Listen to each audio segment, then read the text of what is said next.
Hi everyone, Leslie here for week 5 video vlog, and a little different this week. We actually had a video assigned as well as some reading, and for this week's vlog I'm going to focus on the reading material, which was from the How to Be a Positive Leader by Dutton and Gretchen Spritzer for cultivating positive identities, and that's specifically Laura Morgan Roberts. So positive identities. So we all have our own identities, and that's how we represent ourselves whether we're with friends, how we identify ourselves at work, in interviews, meetings, interactions, connections, and such with family, individuals, strangers, just how you identify. But this is more in relationship to the positive identities associated within organizations. And it's kind of asking those identity questions such as who am I? Who are we when we're in an organization? How might our identities impact our capability to work? And really how your identity can be influenced in an organization, and especially leaders as well. And so I thought there was a lot of really interesting things in this reading. One thing they did talk about was the GIVE model. Now, GIVE, each letter, GIVE, stands for something individually. And my first question are, what does GIVE actually stand for in this reading?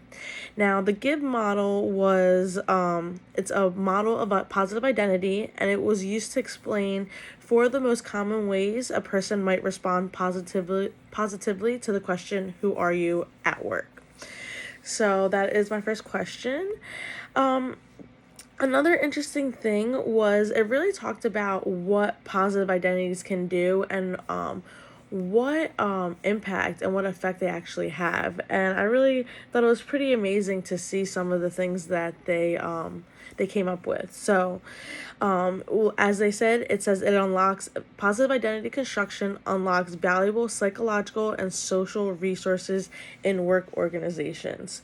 Now, the positive identity construction, they identified that as a process of redefining a person's identity using images, stories, and descriptions that are considered to be positive and valuable in some way. So they said that there are tons of value to this. People that experience positive identity construction are more likely to experience positive emotions to persist through adversity. People who construct more positive identities are also able to cope with threats to their identities, such as being criticized harshly or demeaned at work. Positive identity construction generates more diverse, high-quality relationships at work. They're more likely to build trust and respect, and more likely to build and sustain a strong network of contacts from these different areas and aspects of your life.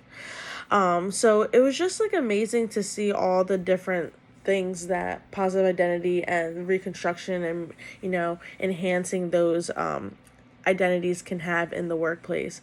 But what was also amazing was one of the examples that they used about how to cultivate this infusion of positive identity was labels and how powerful they are. And they talked about the VIA inventory and how that's a very useful tool for identifying character strengths, and doing that can help with creating these positive identities. And that's something that we did in class, and we did talked about our own strengths, and it's just great to see how all our materials kind of connect in some sort of fashion. And my second question is, have any of you guys ever had to do a strength finders or one of these inventories for an organization, for a workplace, before having to actually do it as an assignment? Were there any other times that you were within an organization, whether it was work or not, that you did one of these inventories? And just be interesting to see, because I definitely have done them in the past with work. A specific office I was at, actually, we even did we did PDPs, we did the VIA strength binders, we broke them down. One of our gifts was meeting with a coach, to go through our own strengths and how to cultivate and strengthen the team by being strong within your own identities. And it was super powerful to see how a team really worked well together when they were all playing in the same role. So it's really amazing to see that and see how powerful that is, and how others view the power of that within the master's program of positive psychology, because this isn't the first time that we've done the strength binders in previous courses.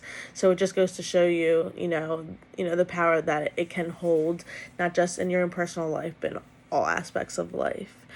So it was just really interesting to see all the different ways that positive identity construction can really cultivate an upward spiral.